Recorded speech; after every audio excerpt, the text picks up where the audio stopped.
Et salut à tous, on se retrouve aujourd'hui pour les résultats de NXT du 22 mars 2022.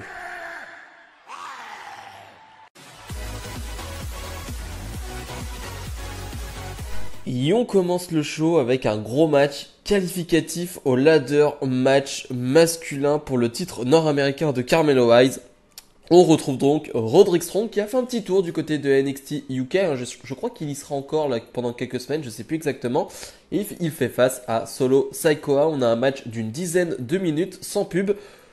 Le match est correct, le match est bon, mais j'avoue que je m'attendais à un poil mieux. Je trouve que les deux font le strict minimum, c'est-à-dire que les deux font leur prise, les deux font leur enchaînement, mais les deux n'y mettent pas beaucoup plus que ça. C'est-à-dire qu'il n'y a pas beaucoup plus que ça, il n'y a pas un rythme dingue, le match ne s'accélère vraiment jamais. C'est-à-dire que vraiment, à aucun moment, je m'emballe réellement et je trouve ça un poil dommage. J'avoue que je m'attendais un peu mieux avec deux gars qui frappent plutôt très fort, Solo Sikoa et Roderick Strong, ça frappe plutôt pas mal. Mais je m'attendais à un peu plus de dynamisme, en tout cas sur la deuxième partie du combat. Sur la première partie, ça me gêne pas, on met en place un combat, mais la deuxième, je m'attendais à un peu plus de dynamisme qu'on n'a pas eu. Finalement, Solo Sikoa va l'emporter. Là aussi, la fin est classique, c'est-à-dire vraiment, il n'y a pas de recherche particulière, il n'y a pas d'envie de faire quelque chose de spécial. Non, c'est une fin plutôt classique. Donc victoire de Solo Sikoa qui sera dans ce ladder match masculin pour le titre nord-américain et qui va être très très intéressant à NXT Stand and Deliver. Tony D'Angelo fait face à Dexter Lumis accompagné de Indy Hartwell. Pour parler vite fait de Indy Hartwell, les commentateurs vont le dire, le segment de la semaine dernière où Dexter Lumis, Indy Hartwell, Persia Pirotta et Duke Hudson s'embrassent sur le ring et font un tas de choses, qui a été très discuté sur les réseaux sociaux, qui a été pas très apprécié par certains. Eh bien, ce segment a fait plus de 10 millions de vues sur TikTok. Alors oui, pour certains, ça ne le parlera pas du tout. Mais 10 millions de vues sur TikTok pour WWE NXT, eh ben, c'est la vidéo la plus vue de NXT. Il le rappelle en tant que commentateur.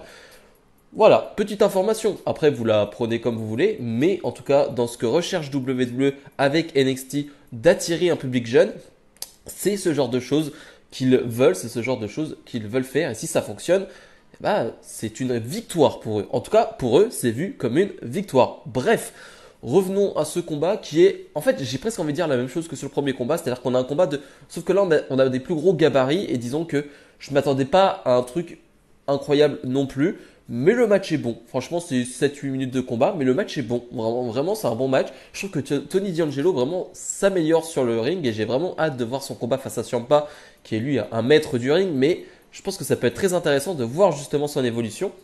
Bref, finalement, tout va se jouer avec Indy Hartwell qui veut empêcher Tony D'Angelo d'utiliser sa barre de fer.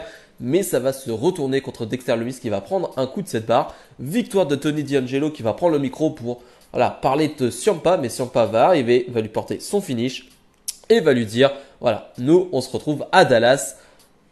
Voilà, ça suffit. Je rappelle que NXT Stand and Deliver, c'est la semaine prochaine. C'est le week-end de WrestleMania, juste pour info. Elektra Lopez fait face à Fallon Henley. Alors, elles sont accompagnées de Josh Briggs et Brooke Johnson pour Fallon Henley et forcément de Legado del Fantasma pour Elektra Lopez. Bon, ce beau monde va se frapper à un moment donné du combat, donc vont s'en aller. Combat plutôt court, on voit 2-3 petites choses de la part de Fallon Henley, mais pas grand chose non plus, je vais pas en parler pendant 1000 ans. Elektra Lopez, c'est correct ce qu'elle fait sur le ring, mais pour l'instant, rien d'impressionnant et tu sens pas pour l'instant une énorme progression. En même temps, c'est compliqué de parler de progression quand tu lui donnes des matchs de 3-4 minutes. Ça, je le sais bien, c'est pour ça que je vais pas en parler plus longtemps. Victoire d'Elektra Lopez. Et c'est à peu près tout ce qu'il y a à dire. Bron Breakker, le champion NXT, fait face à Robert Roode, un ancien champion NXT. Match très intéressant sur le papier qui va même être très intéressant en réalité. Super combat d'une quinzaine de minutes. Et oui, 15 minutes alors qu'on n'est même pas en main event. Donc c'est génial et surtout, c'est génial de voir un Robert Roode à ce niveau-là. Et c'est génial d'avoir un Robert Roode à qui on laisse du temps. Et oui, parce que c'est un très bon catcheur, Robert Roode, mais juste, voilà, je sais pas vous rappeler son histoire de roster principal, mais en tout cas, je suis très heureux de le voir à ce niveau-là. Et en plus, tu avais vraiment ce truc de nouvelle génération contre ancienne génération. Robert Roode, je crois qu'il a 43 ans, 44 ans, je sais plus, 42 ans. Je crois que Bron Breakker a 24 ans. Voilà, et en plus, c'est deux gabarits du même type, à peu près. Et c'est vrai que ça faisait vraiment la nouvelle génération contre l'ancienne. Et j'ai trouvé ça bien retranscrit, bien écrit dans ce combat. J'ai vraiment apprécié. Vraiment là, il y a une vraie construction avec une montée en puissance dans le match. Et j'ai adoré. Vraiment, j'ai vraiment adoré. On a un Ziggler qui était là, le champion NXT, qui va vite se faire renvoyer.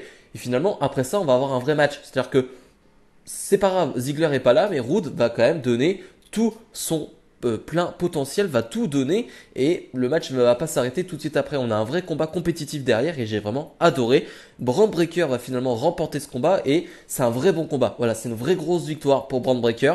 Finalement, Ziggler va arriver ensuite pour porter un super kick dans la tête de Breakker. Mais bref, en tout cas, j'ai adoré ce combat et ça fait plaisir de voir un Robert Roode aussi bien utilisé. Nouveau match de qualification pour le ladder match de Stand and Deliver pour le titre nord-américain. On retrouve A-Kid qui a fait ses débuts la semaine dernière face à Grayson Waller. Et c'est la petite déception de cette semaine du côté de NXT, un combat qui ne va pas assez durer à mon goût.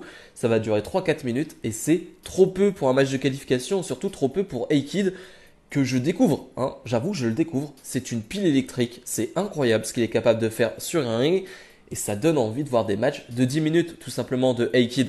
Et malheureusement, ce soir, on l'a pas eu. On a eu un match que de 3-4 minutes où finalement Grayson Waller va l'emporter. Alors que Grayson Waller remporte ce match, ça me dérange absolument pas. C'est un heel établi du côté de NXT et il faut quand même d'autres heels dans ce ladder match. Ça, pas de souci. Mais de cette manière-là, je trouve ça pas terrible.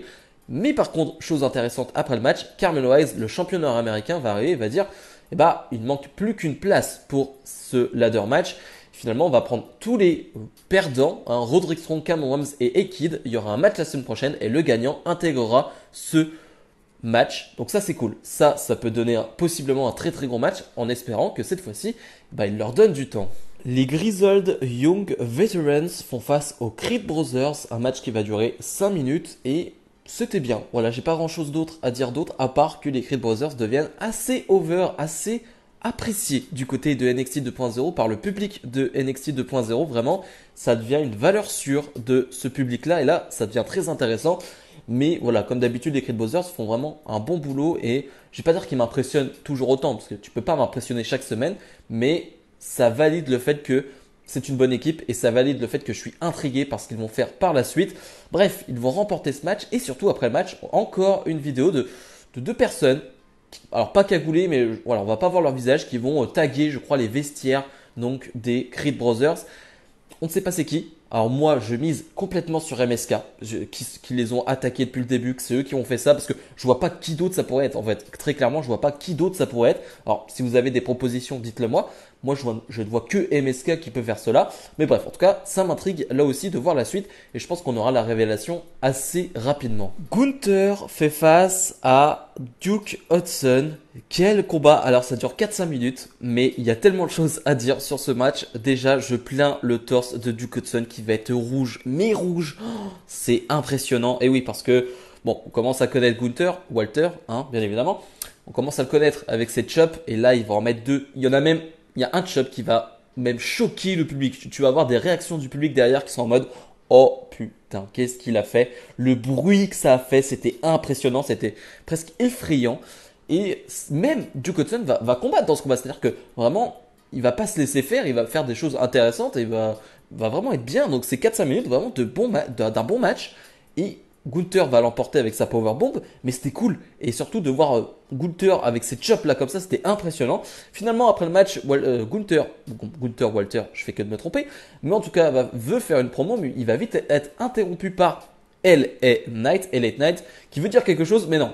Gunther lui dit non, toi tu représentes tout ce qu'il y a de mal ici. Tu parles beaucoup, tu es très bon au micro. Franchement, si tu serais aussi bon au micro que sur le ring, tu serais champion. Mais ce n'est pas le cas, malheureusement. Finalement, ça va partir en cacahuète.